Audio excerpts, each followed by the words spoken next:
Bem, ouvintes da Rádio Baruch FM, do portal Baruch Comunicações, hoje aqui estamos recebendo a Cileia Biagioli. Isso. Ela é produtora cultural, ela é diretora, palhaça, parteira. Cileia, no blog anterior você falou sobre que às vezes as pessoas não entendem bem determinadas profissões, principalmente quando é ligada à arte, né? E a gente percebe que na cultura existe muito aquela coisa, o que você faz? Eu sou músico, tá, mas o que você faz, né? Por que você acha que acontece isso? Por que as pessoas não veem a profissão do artista, né, da atriz, como realmente uma profissão, como um profissional? E isso traz uma dificuldade, né? Sim. A gente estava falando aqui, acho que tem essa questão de achar que é supérfluo, né? Então, assim, não precisa. Não, então, assim, você não entende que arte e cultura é educação, é formação, é saúde. Então, as pessoas que têm algum processo criativo, elas vivem melhor. Então, a gente não consegue compreender como sendo estrutural, né? E transversal. Então, isso acho que é uma das maiores questões.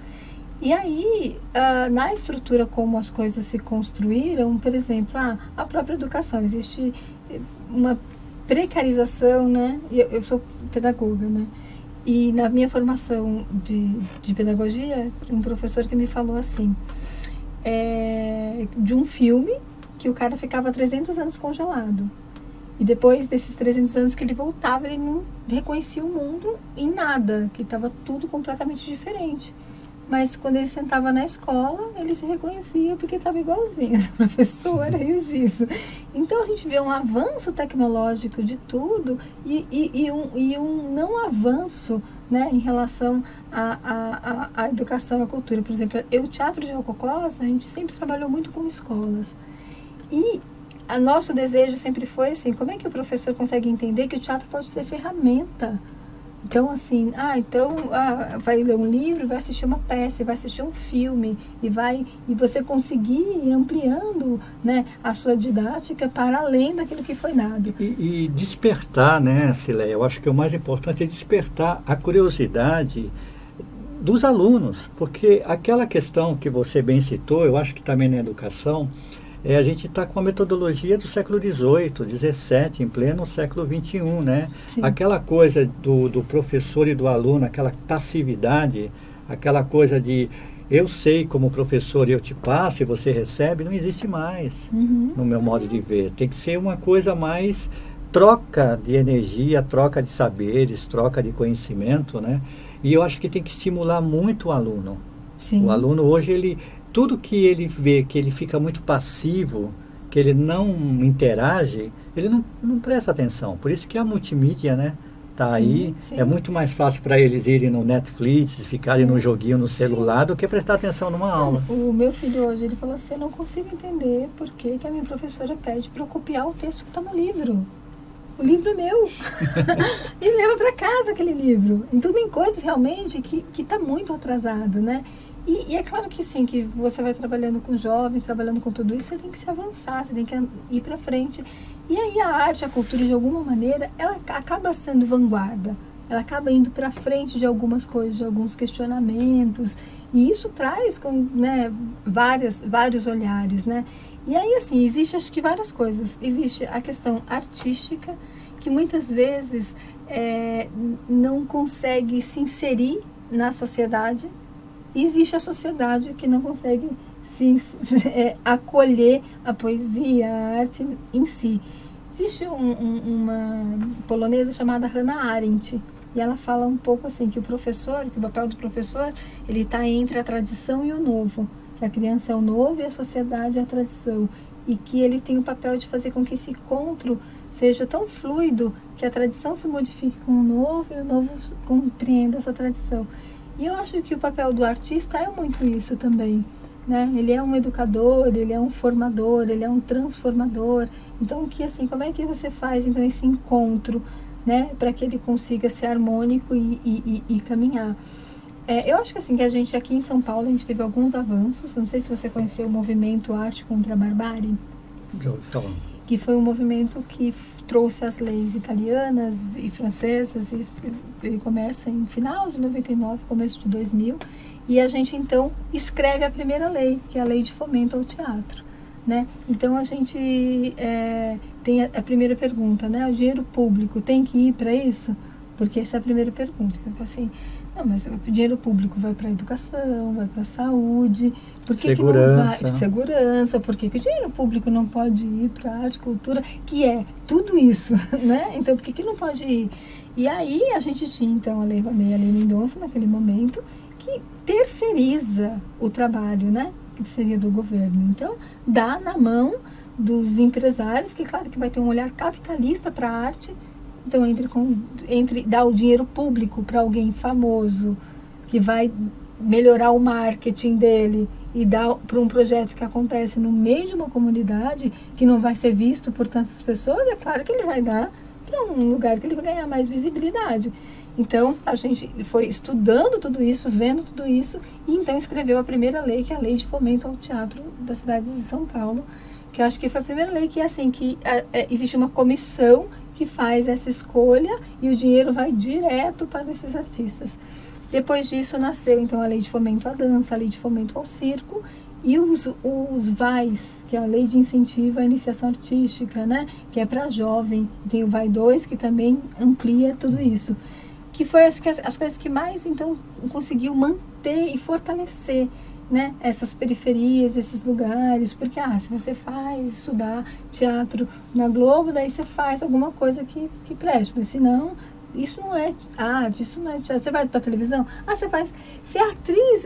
Então você vai para televisão algum dia, né? Tipo, é sempre esse lugar que não consegue compreender que eu sou atriz e eu quero, na verdade, fazer uma intervenção artística na rua, quero cortar o cotidiano das pessoas e quero fazer uma performance. Essa arte toda, né? Como se não fosse arte, como se fosse alguma outra coisa que não seja, né? E essas leis de incentivo são importantíssimas, né? Sim. Fica muito difícil fazer cultura no nosso país e arte sem esses fomentos, né, Cileia? Sem dúvida, porque a gente tem, assim, claro que cada vez mais eu sinto que a cultura tinha que tomar espaço. Então, assim como os palhaços vão para o hospital, sabe assim, que as pessoas, que fica comprovado que as pessoas se recuperam mais rápido se elas, né, isso comprovado cientificamente, que quando a gente ri, melhora a dor, melhora, né, então, assim, essa saúde emocional, a gente está muito doente emocionalmente, né, você pisa no pé de alguém, a pessoa, você gritar com você fala, meu Deus do céu, você, no trânsito, alguma coisa acontece, você fala, meu, calma, não foi sem querer, não foi por mal, não precisa ficar tão nervoso. Então a gente está numa sociedade muito adoecida. E a arte, a cultura, ela vai para esse lugar. Então, se a gente consegue compreender essa amplitude, a gente entende que a população merece, sabe? Agora está na do Antunes, né? A gente não quer só comida, a gente quer comida, diversão e arte. Né? A gente não tem, nossa fome é muito mais do que essa. Não é só de pão que vive o Claro, homem, né? Não é só de pão que vive o homem. Então a gente... E a questão, acho que das leis de incentivo, que às vezes as pessoas falam, eu acho que falta o que é informação, é as pessoas conhecerem. Porque essas leis que você citou, Cileia, elas são muito burocráticas, né? As pessoas às vezes têm essa impressão de que o poder público, o governo, a prefeitura dá o dinheiro para o artista. E não é assim que funciona, né? Quer dizer, o artista, aquela companhia... quando ele recebe um dinheiro de um fomento, né, de uma lei de incentivo, tem uma burocracia imensa. Sim. Né? E as pessoas não entendem que é tudo ali muito, quer dizer, é tudo planejado, tudo através de planilhas. Eu acho que a gente precisa, o nosso papel também, como um canal de comunicação, e vocês, né, nós que fazemos parte desse universo, é esclarecer para as pessoas, né, esses aspectos. As pessoas acham que o artista pega o dinheiro e pronto, faz o que ele quiser, age da maneira que ele quiser, e não é bem assim, né? Só para a gente ter uma pequena noção, né? Então, por exemplo, vai dinheiro público para o Lollapalooza, que é um lugar que tem ingresso, que tem dinheiro, que tem... Toda, né, uma Toda visibilidade. uma visibilidade. Acontece 4 dias de evento e são milhões de dinheiro que é público, que são investidos ali, uma lei de, por exemplo, um projeto como o nosso, né, que é o fomento às periferias, o VAI, é 40 mil. Tem grupo de teatro que com 40 mil faz o ano inteiro de evento, 2 anos de evento, num bairro, num local, aquele lugar fica, né? Então, assim, uma festa, por exemplo, lá em Parelheiros, a última festa de Parelheiros gastou em um dia 50 mil de festa. E aí, você faz 2 anos de projeto, de formação, de compreensão, de transformação. Porque as pessoas acham que festa é cultura. E existe a cultura da festa, mas... outra coisa que você falou e que também as pessoas, às vezes, elas acham que cultura, quando a gente fala de cultura e arte, elas caem muito no entretenimento. Sim. Mas a cultura não é só entretenimento, né? A cultura, ela tem um papel fundamental na formação do indivíduo. E às vezes as pessoas falam, cultura não é muito importante, eu não gosto muito de cultura, essas coisas. Só que passa o domingo todo assistindo Netflix, que é uma forma de cultura, que é um audiovisual, que é uma série. Você entender que a maneira como ela come é cultura, o que ela come é cultura. A moda é cultura. Então a gente não consegue fugir, a cultura está em todos nós. Mas essa questão da arte, então assim, porque a arte ela atravessa a gente e convida a gente a ter outro ponto de vista, né? Eu lembro da primeira peça de teatro que eu assisti, ou do primeiro museu que eu fui, da primeira exposição, que eu voltei para casa muito mexida e que você repensa algumas questões. Então, quer dizer, como é que você consegue ser atingido por isso, né? E transformado, e trazer essa... Né? Eu lembro de uma exposição que eu fui ver no Itaú Cultural que chamava Arte e Sociedade. E era bem... tinha imagens muito fortes. E eu lembro que as pessoas diziam, eu prefiro ver esse tipo de realidade que é mais poética do que o jornalismo sensacionalista que a gente tem na televisão. A dor talvez tenha sido até maior. Às vezes a poesia traz uma questão, né, até maior de dor, mas que traz uma outra visão, uma outra, né, perspectiva, inclusive, de compreensão daquilo, né? Legal. E outra questão também que a gente sempre se pega, né, no sentido da formação de público. Uhum. E às vezes as pessoas falam, mas as pessoas não gostam muito de ir ao teatro, não tem o hábito de ir a eventos culturais, exposição, museus, né?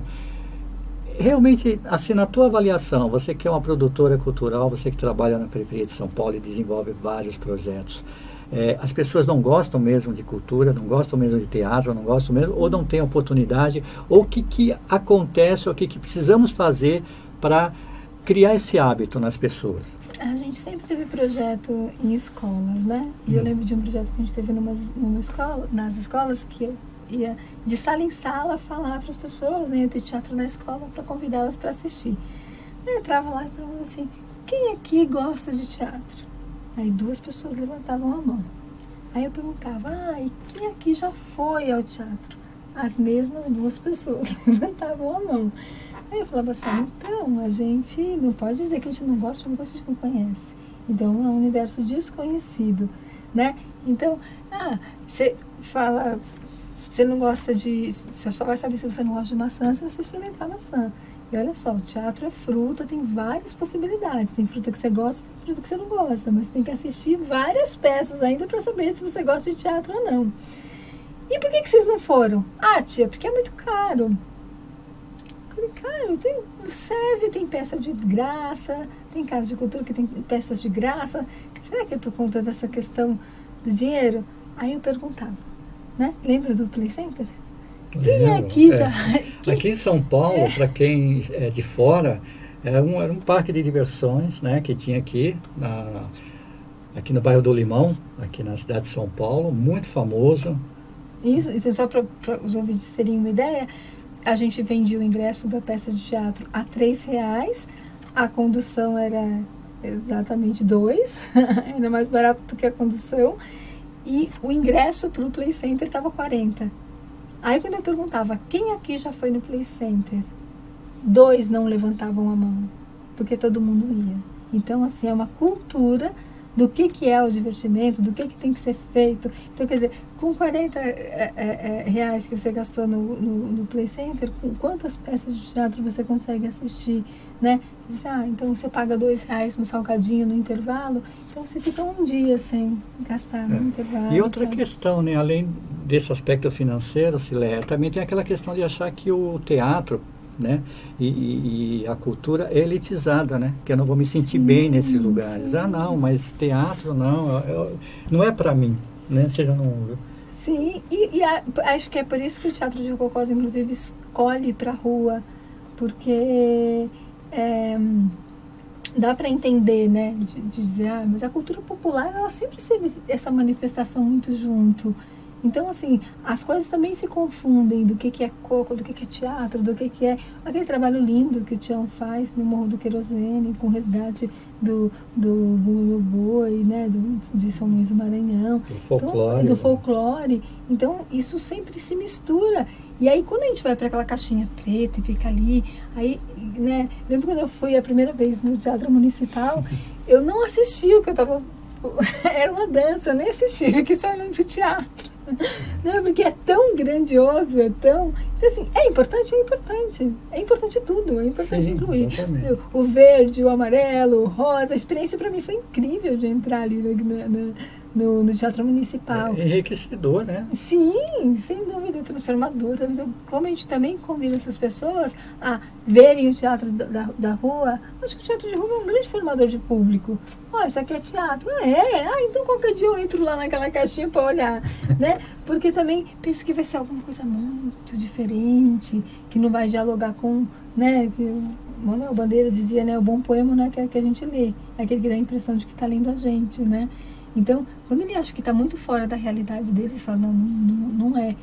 Mas acho que é uma questão de oportunidade. Então, assim, eu acho que, assim, que se a gente não tem referência e não tem diversidade, não tem democracia. Porque se eu chegar numa criança e falar assim para ela, você quer comer abacate ou seriguela? Não pode nem gostar muito de abacate, mas ela vai falar abacate, porque ela conhece, né?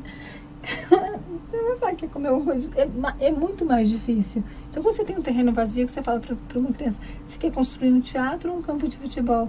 É óbvio que ele vai falar um campo de futebol. É óbvio, porque é o que está mais dado para ele, o que ele conhece, o que ele assiste toda hora. Como a gente pode, então, incluir essas outras artes e cultura, os outros esportes, ampliar, inclusive, né? Exatamente. Bem, e agora, voltando a falar dos seus projetos, quais são os projetos que você está desenvolvendo em Parelheiros? A gente desenvolve já há mais de 15 anos um projeto que é o Retiro de Palhaços. Então, para quem está com um palhaço um pouco no armário, que quer tirar para fora esse palhaço, pode procurar. Então, assim, é muito bacana porque metade do público que aparece são palhaços que querem descobrir mais técnicas, mas a outra metade vai para uma questão terapêutica. Por quê? Porque todo mundo é ridículo, tem uns que não se assumiram ainda, né? E o palhaço, ele vai num movimento que ele vai contrário a tudo. A gente está numa sociedade, você tem que ser sucesso, você tem que se dar bem. E o sucesso do palhaço é o fracasso. Então, quando a gente consegue rir da gente mesmo, né, é uma superação de vários limites. E a gente faz, então, esse retiro de palhaços, que é uma imersão. O próximo vai ser de 14 a 17 de novembro. E as pessoas chegam lá na quarta noite e só podem ir embora no domingo, né? E é um mergulho um pouco na nossa infância, porque a criança não tem medo, né? Você fala para ela assim, faz. Eu me lembro que eu estava brincando com a menininha e falei assim, o cachorro. E o gromolô. Eu inventei uma palavra, ela inventou um animal. O adulto não, ele tem medo de raio, tem tanto medo de raio que ele fala assim, faz um tamanduá. Ele fala, é da Austrália? Ele quer acertar, né? Tem essa coisa. Então, a gente... para a gente poder recuperar mesmo essa criança interna que a gente tem, né? Sim. Então, tem esse projeto e a gente está, então, com o fomento, com o Ocupa Rua, que é, então, esse evento que a gente chega na rua, o evento começa meio-dia e só acaba 9 da noite, com diversas apresentações e oficinas, né? E no meio sempre tem um debate-papo, que a gente chama a população e convida para sentar e pensar.